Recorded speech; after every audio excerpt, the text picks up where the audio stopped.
আমরা যে ওদের ব্যাপারটা পুরোপুরি জেনে গেছি সে কথা ওদের জানালে চলবে না। পরিকল্পনা যা করার আড়াল থেকে করতে হবে। যেমন মেঘের আড়াল থেকে তীর চালাতো মেঘনাদ। তবে সবার আগে আপনাকে সাহসী হতে হবে। আপনার স্বামী অপূর্ব চেষ্টা করবে আপনাকে ইমোশনাল করে কাজ হাসিল করার চেষ্টা করতে, কিন্তু আপনি কিছুতেই সে ফাঁদে পা দিবেন না। দেখে বোঝাই যায় যথেষ্ট বুদ্ধিমতী আপনি।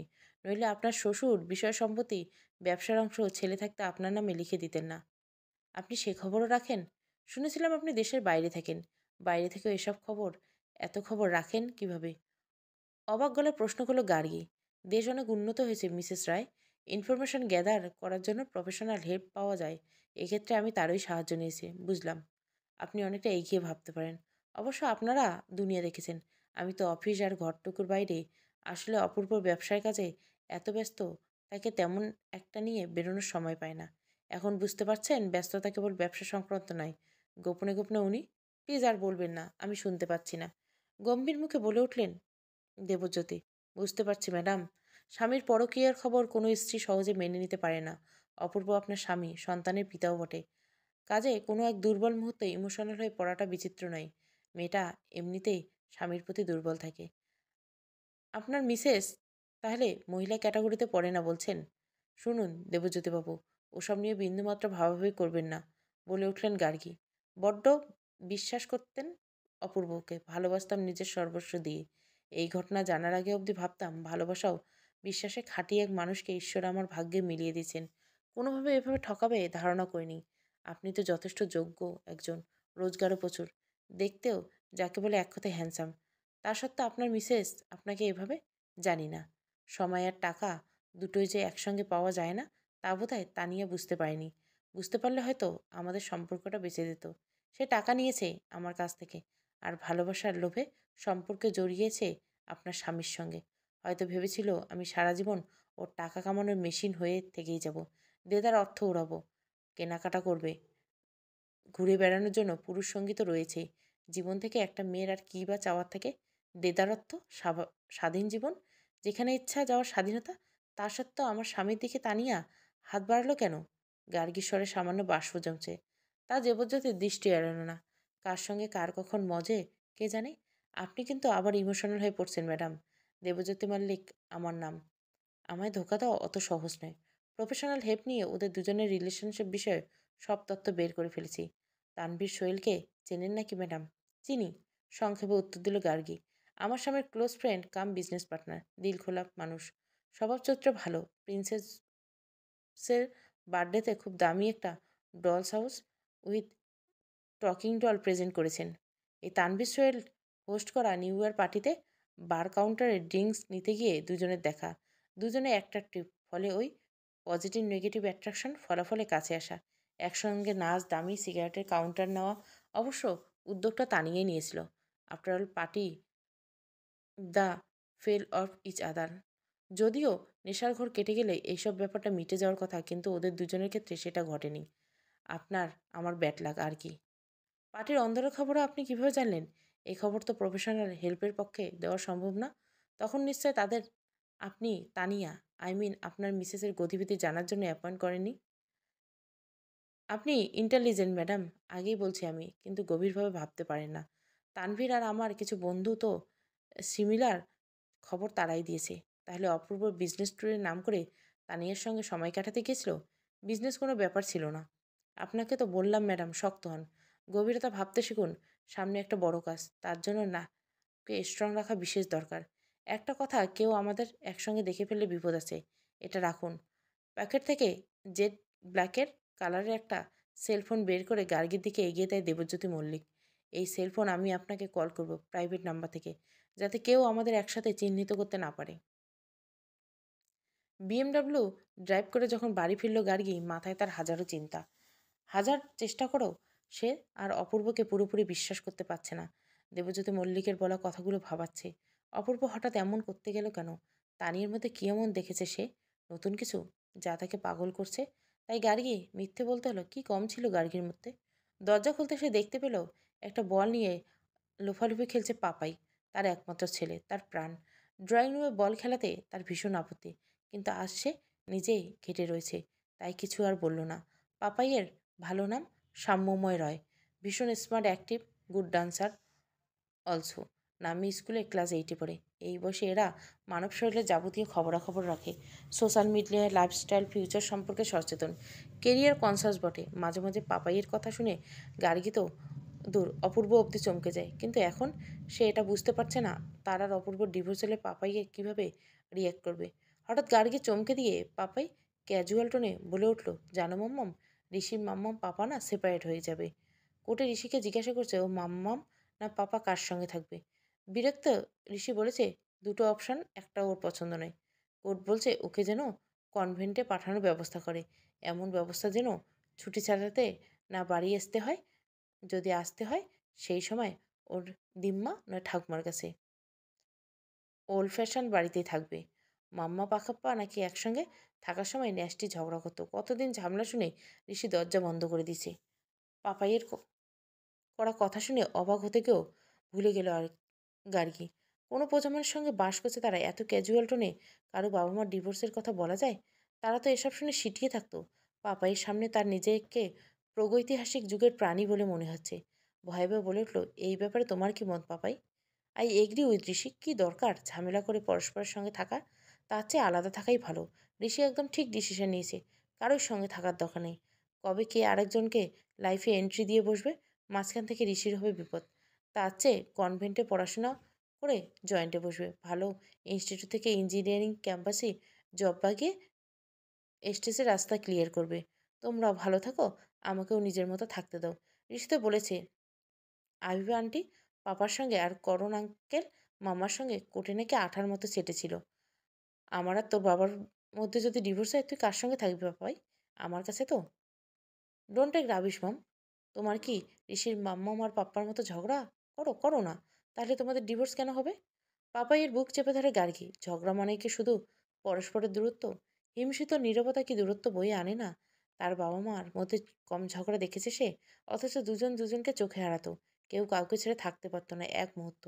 এতদিনের সুখের সংসার তাদের, এত স্মৃতিভরা মুহূর্ত, এসব ছাড়িয়ে গার্গী কখনো ভেবেছিল তার আর অপূর্ব সংসারে একদিন সংশয়ে বিষবাষ্প ভরে যাবে? ভালোবাসার মানুষটিকে সন্দেহের দৃষ্টিতে দেখতে শুরু করবে সে। মাম্মাম ছাড়ো এবার, আই অ্যাম গেটিং লেট। আমার ম্যাথ টিউশনের টাইম হয়ে যাচ্ছে। টেনশন নিও না মাম, পাপা আর তুমি good couple. I like you both. Bag কাঁধে পাপাই বেরিয়ে যেতে সে একটা নাম্বারে ফোন করলো। গম্ভীর মুখে বলল, দুজনকে ফলো করতে হবে আগামী 1 সপ্তাহ। এক্ষুনি ডিটেলস পাঠাচ্ছি, পুরো খবর আমার চাই। It's urgent. কিন্তু দুজনের মধ্যে কেউ যেন কোনোভাবে বুঝতে না পারে ওদের ফলো করা হচ্ছে। Don't worry at all. আমরা তো আগেও আপনার কাজ করেছি ম্যাডাম। আমাদের বিশ্বাসযোগ্যতা নিয়ে আশা করি আপনার কোনো সন্দেহ নেই। কল ডিসকানেক্ট করে দেবজ্যোতি মল্লিক আর অপূর্ব রায়ের ডিটেলস মেঘনাথ অ্যান্ড ইউ সাসপেক্টিভ এজেন্সিতে পাঠালো গার্গী। পিএলের আনা ব্ল্যাক কফিতে চুমুক দিয়ে শক্ত মুখে ভাবতে লাগলো আগামী সপ্তাহটা তার জন্য চিন্তার হতে চলছে, গভীর চিন্তা। ঘরে ঢুকতে না হতে দুহাত ছড়িয়ে দেবজ্যোতিকে মল্লিককে অভ্যর্থনা জানালো Tania. Welcome to our home sweet home mister Mallick. দেখো, এতদিন ধরে আমি তোমার অপেক্ষায় পথ চেয়ে বসে আছি। দামি আসবাবপত্র সাজানো ড্রয়িং রুমের সুরুচির পরিচয় ঘরের কোনায় কোনায়। দেখলে পলকে মন ভালো হয়ে যায়। মধ্যিখানে রাখা হোয়াইট ব্ল্যাক অ্যান্ড শেপ সোফার ব্ল্যাক মারিনেট sequin ground diamond bracelet diamond স্ট্যান্ডে সেজে বসে আছে তানিয়া। চোখের চাউনিতে আমন্ত্রণ, অপূর্ব লাগছে। এতদিন বাদে ফের দেবজ্যোতি যেন নতুন করে বিবাহিতা স্ত্রীর প্রেমে পড়ে গেল।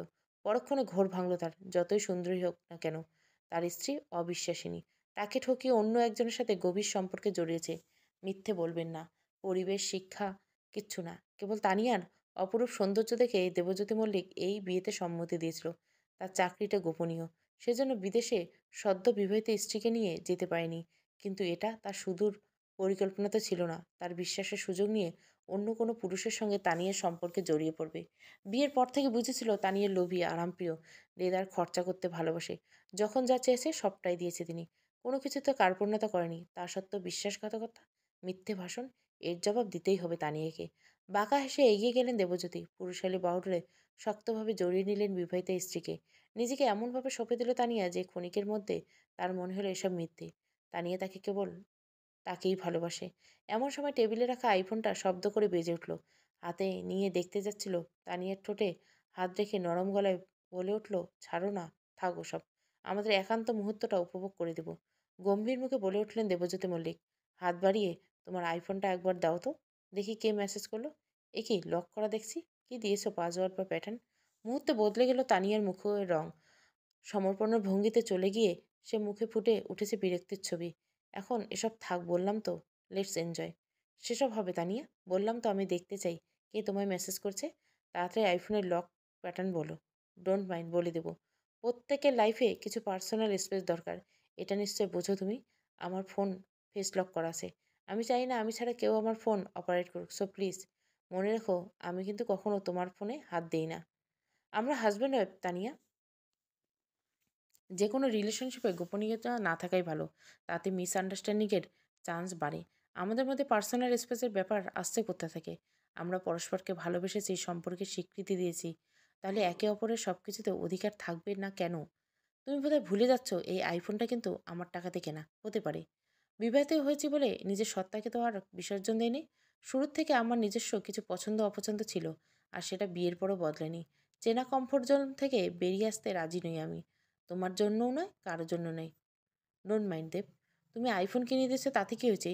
বিয়ের পর থেকে সব স্ত্রীকে তাদের স্বামীরা দামি দামি গিফট দিয়ে থাকে। আজ পর্যন্ত কতটা সময় আমায় দিয়েছো তুমি? হয় সময়, নয় অর্থ। সম্পর্ক থাকলে কিছু তো দিতে হয় মিস্টার দেব। বোধহয় তুমি ভুলে গেছো, গত 1 বছর ধরে বিবাহিত হয়ে আমি একলা জীবনযাপন করছি। তাই বুঝি?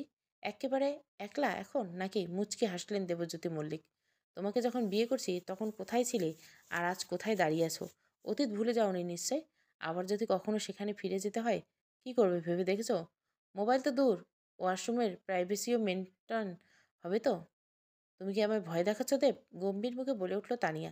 ভয় না। তোমাকে ভয় দেখে আমার কি লাভ? ঠোঁটের কোণে ব্যঙ্গের হাসি ফুটে উঠল দেবজিৎ মল্লিকের।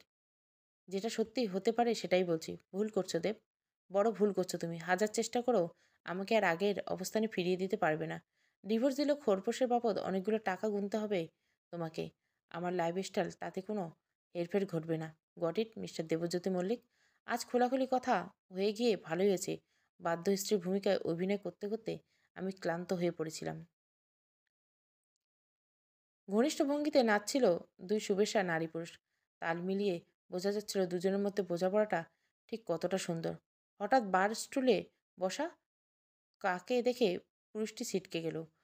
বোঝাপড়ার মাঝে হঠাৎ ওই ঝটকা নিতে পারল না মেয়েটা, পড়ে গেল মেঝেতে। হাই হিট পরা গোড়ালিতে হাত দিয়ে যেভাবে চেপে ধরল যে তাতে বোঝা গেল যথেষ্ট চোট পেয়েছে।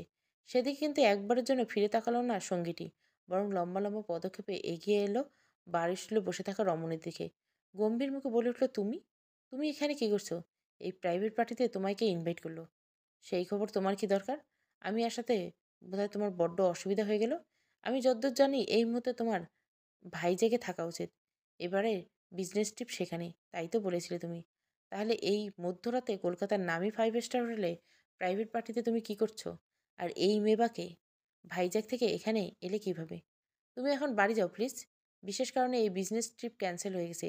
বিজনেস পার্টনার সোহেলকে ফোন করেছিলাম, ও বলল স্টার হাইয়ের পার্টিতে চলে আসতে। ক্লায়েন্টের সঙ্গে দেখা, কথাবার্তা হয়ে যাবে। তোমাকে সারপ্রাইজ দেবো বলে কিচ্ছুটি বলিনি। এটা ভাবলাম এত রাতে বাড়ি ফিরে পাপাইয়ে তোমার ঘুম নষ্ট করে কী লাভ। তার চেয়ে পার্টি অ্যাটেন্ড করে কাল সকালে ফিরবো। এনিওয়ে, তুমি এত রাতে এখানে কী করছো? তুমি তো কোনোদিন ড্রিঙ্ক করো না। সরু চোখে গার্গীর দিকে তাকালো অপূর্ব। কার সঙ্গে এসেছো এখানে? এখনও না বললে তো কার ইনভিটেশনে এসেছো? পাপাই কার সঙ্গে রেখে এলে?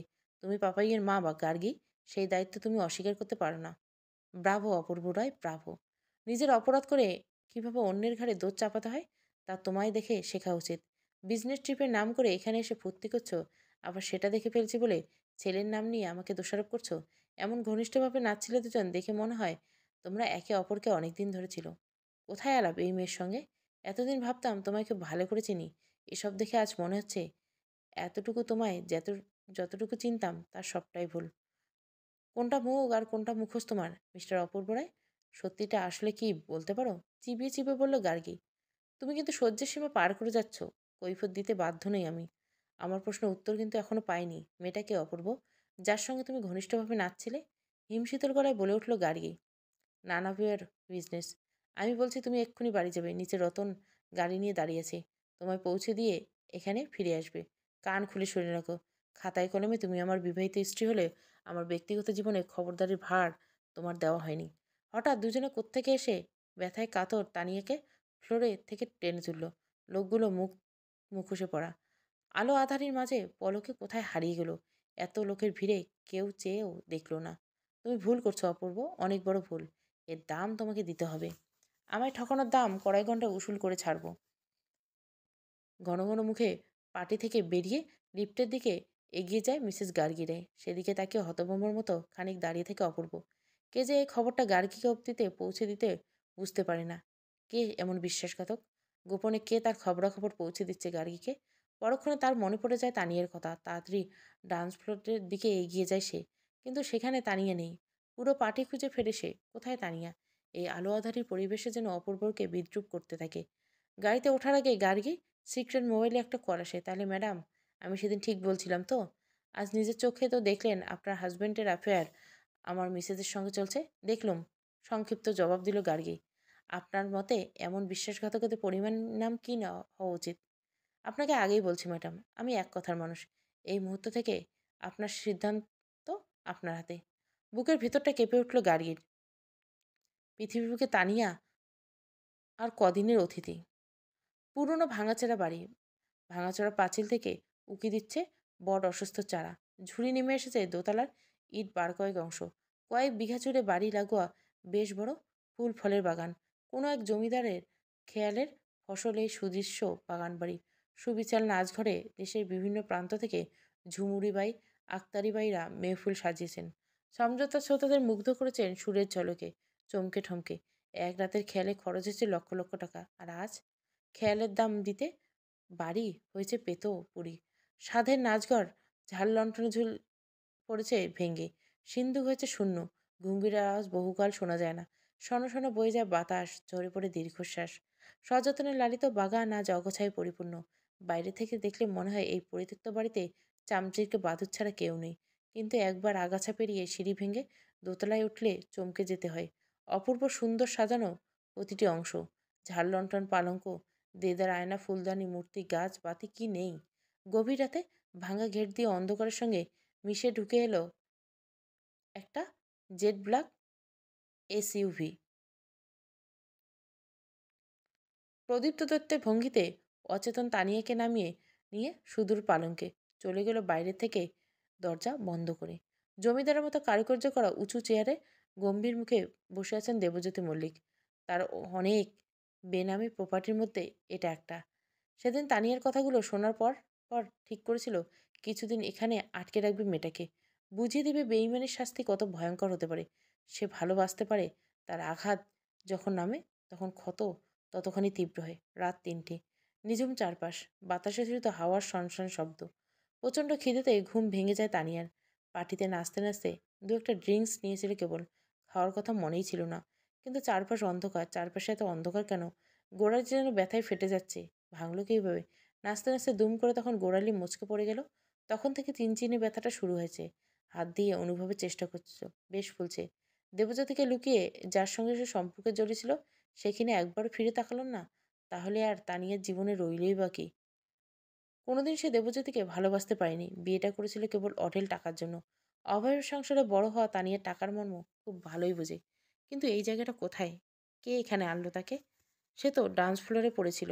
মনে হচ্ছে কারা যেন তাকে ব্যথার চোটে কি অজ্ঞান হয়ে গেছিল কিছুক্ষণের জন্য।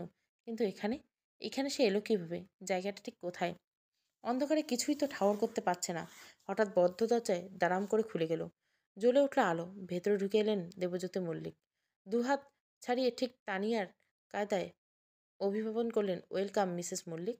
তা আসতে কোনো কষ্ট হয়নি তো? তুমি তুমি এখানে কি করছো? কোথায় এনেছো আমাকে? তানিয়ার শেষ বিস্ময়ের শেষ সীমায় পৌঁছে গেছে। কেন সোনা, কার অপেক্ষায় ছিলে তুমি?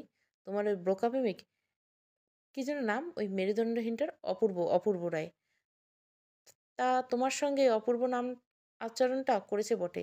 এত ভালোবাসে ভালোবাসে অথচ ফ্লোরে পড়ে যেতে একবারও চেয়ে পর্যন্ত দেখলো না। কাটা ঘায়ে নুনের ছিটা দেবে বলে ঠিক করেছে, দাও। কিন্তু এটা কোথায়? পার্টিটা ক্লোজ ডোর ছিল। পার্টির খবর তুমি পেলে কোত্থেকে? আমার পোষা তোতা কোথায় ডানা মেলে উড়ে বেড়াচ্ছে, সে খবর আমি রাখবো না তো কে রাখবে? আগে তোমায় সাবধান করেছিলাম তানিয়া, বড্ড ভালোবাসি তোমায়। কিন্তু আমার ভালোবাসাকে ভুলে দুর্বলতা ভেবো না। ভালোবেসেছিলাম বলে তোমার সব আবদার পূরণ করতাম। ন্যায় অন্যায় বিচার করতাম না। যা চেয়েছো তাই দিয়েছি। কিন্তু তুমি আমার বিশ্বাস নিয়ে ছিনিমিনি খেলেছো। বাধ্য করেছো আমার ভয়ঙ্কর রূপ দেখাতে। মানে কি করবে তুমি? ভয় দেখাচ্ছ আমাকে? আজ থেকে তুমি বন্দি তানিয়া। বন্দি এই অন্ধকূপের চিরকালের জন্য। বাইরের সূর্যালোক আর কোনোদিন তোমার দৃষ্টিগোচর হবে না। বাইরে বেরোনোর জন্য পা বাড়াতে যাবে দেবজিৎ, এমন সময় সব রাগ তেজ ভুলে অনুরোধের ভঙ্গিতে বলে উঠল তানিয়া। আমায় কিছু খেতে দাও প্লিজ, ভীষণ খিদে পাচ্ছে। সন্ধ্যা থেকে কিছুই পেটে।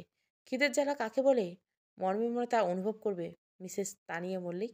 এতদিন টাকা উড়িয়েছ, কিনিয়েছ, ছড়িয়েছ, হাজার হাজার বন্ধু রাখলে হাজির হয়েছ তোমার দরজায়। আজ থেকে সম্পূর্ণ একাকে তুমি। ঊষর মরুভূমির ধূসর জীবন দিনে দিনে উপলব্ধি করবে তুমি। বাইরে থেকে দরম করে দরজা লক করে দেয় দেবজ্যোতি। অসহায় চোখে সেদিকে তাকিয়ে থেকে তানিয়া। রাত তখন ৩টে। হুট করে আওয়াজ হলো। সপ্তরমে পা ফেলে ঢুকলো ঘরে কেউ। গার্গী বুঝলো অপূর্ব ফিরে এলো ঘরে। পাপাই ততক্ষণে ঘুমিয়ে কাঁথা। দু একটা অর্থহীন কৈফত যেন নিজেকে নিজেই শোনাতে সে এমন ভঙ্গিতে আওড়ানোর চেষ্টা করলো অপূর্ব। কিন্তু শোনার জন্য আছে কে?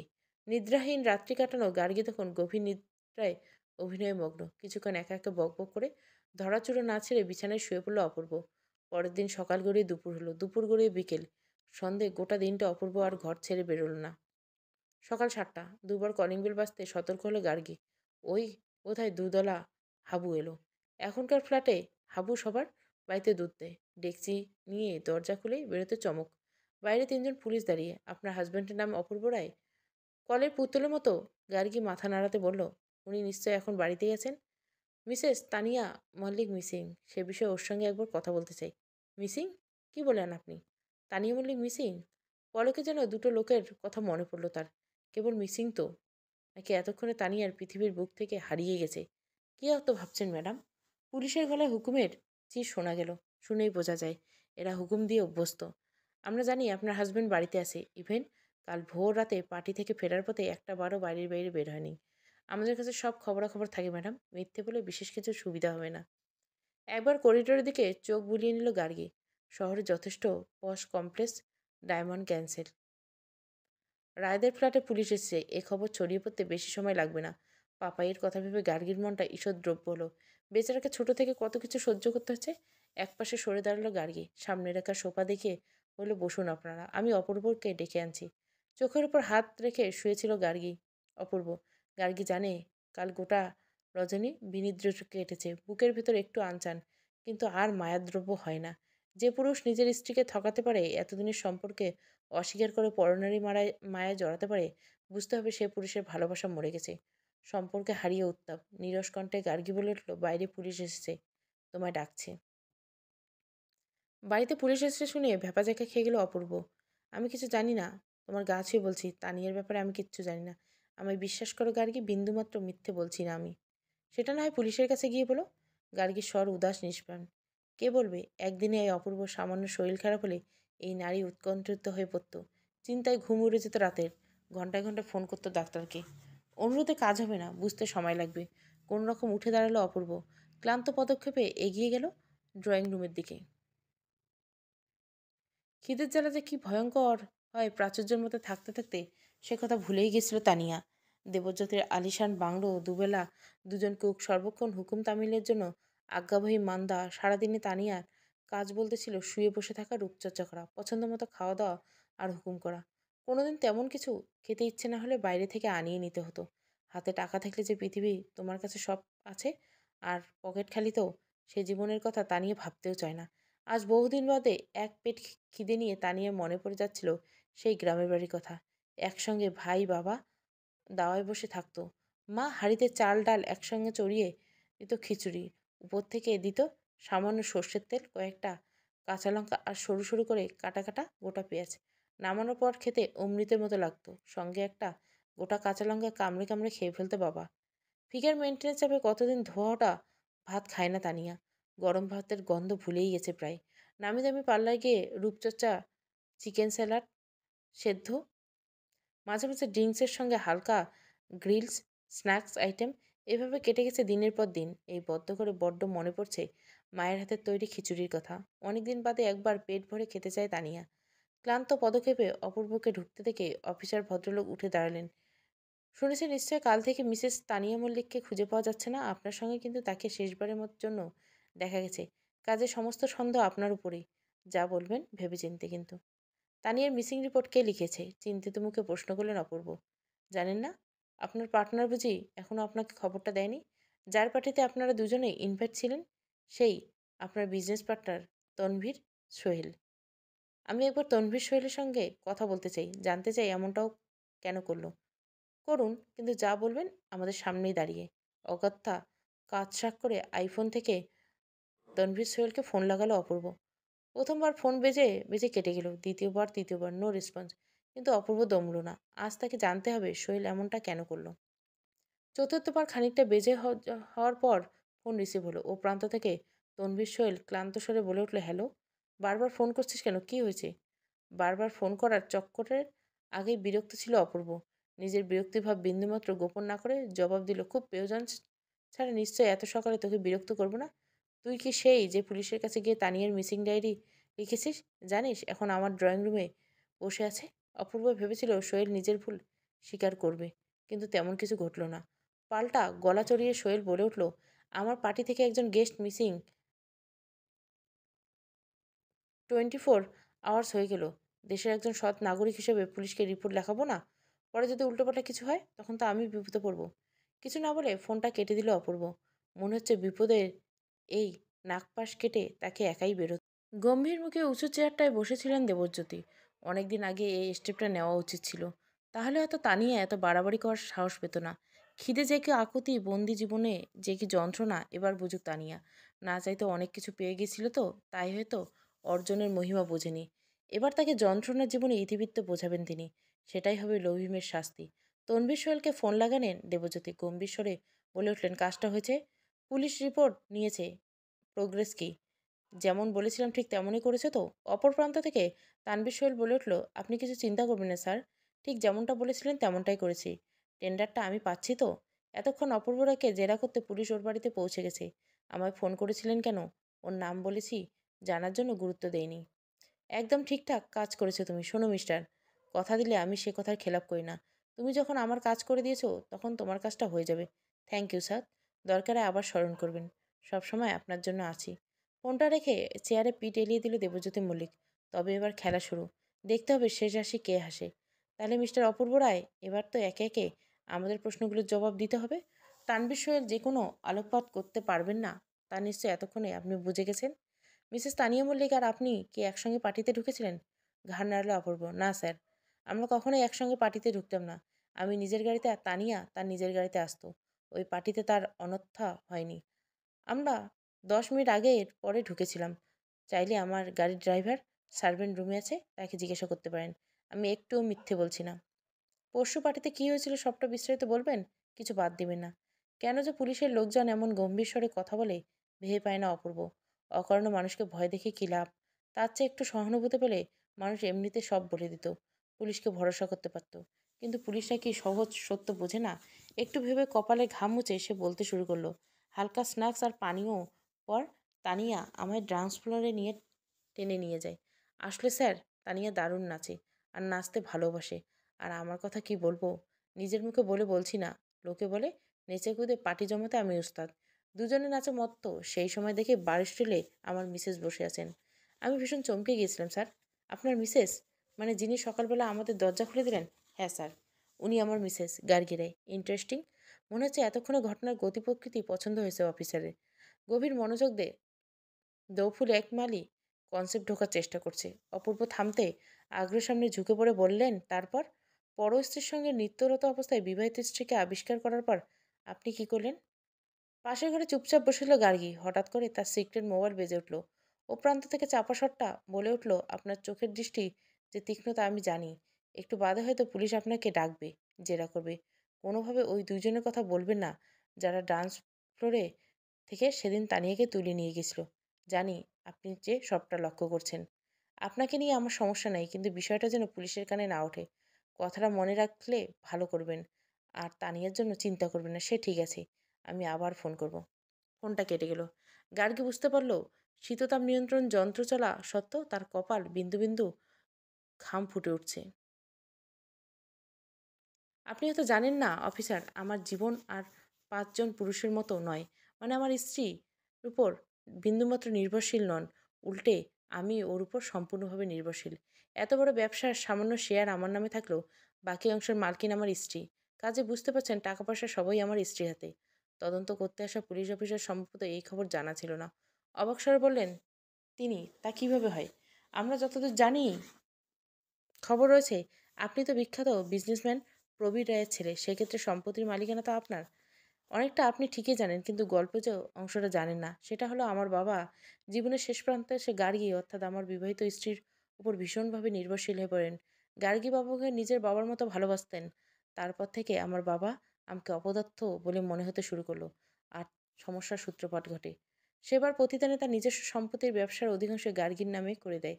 আমি এখন শুধু আছি হিসেব দেখাশুনো করতে পারে। মাথা নাড়লেন অফিসার, আপনার মানসিক অবস্থা আমি বুঝতে পারছি। নিজের জিনিস অন্য কারো এখতিয়ারভুক্ত হলে মেনে নেওয়া কঠিন হয়ে পড়ে, বুঝি আমি। তা সেদিন রাত পার্টিতে হঠাৎ নিজের স্ত্রীকে দেখে কি করলেন আপনি? সঙ্গে সঙ্গে নাচ বন্ধ করে গার্গীর কাছে ছুটে আসি। আমার জানা দরকার ছিল কেন গার্গী এই পার্টিতে এসেছে। সাধারণত গার্গী পার্টি অ্যাটেন্ড করা পছন্দ করে না, তার উদ্দেশ্য কি জানার প্রয়োজন ছিল। সে কি কোনোভাবে আমাকে ছাড়ার কথা ভাবছে? আর মিসেস তানিয়া মল্লিক, যার আপনার সঙ্গে যিনি নাচছিলেন, আপনার এই আকস্মিক পরিবর্তনে তিনি কিছু বলেননি? নিশ্চয়ই কোনো সমস্যা তো হয়েছিল। ব্যালেন্স হারিয়েছে, তানিয়া পড়ে গেছিল বলেই নিজেকে সামলে নিল অপূর্ব রায়। কিন্তু ততক্ষণে যা হবার তা হয়ে গেছে। পুলিশের কানে একবার কোনো কথা গেলে তারা এর শেষ দেখে ছাড়ে। অপূর্ব থামতে পুলিশ অফিসার বলে উঠলে, তাহলে আপনি বলেছেন সেদিন ডান্স ফ্লোরে মিসেস তানিয়া মল্লিক পড়ে গিয়েছিল, কিন্তু কিভাবে? নাচতে নাচতে আপনি বুঝতে পারছেন একজন পার্টনার হঠাৎ নাচ থামিয়ে দিলে অন্য পার্টনারের ব্যালেন্সের কি সমস্যা হয়? অপূর্ব রায়ের গলায় পুরনো ঝাঁঝের ছোঁয়া ফিরে এলো। আমার হঠাৎ থেমে যাওয়াটা তানিয়া ঠিকমতো নিতে পারেনি। ব্যালেন্স হারিয়ে সে পড়ে যায়। সম্ভবত গোড়ালিতে চোট লাগে।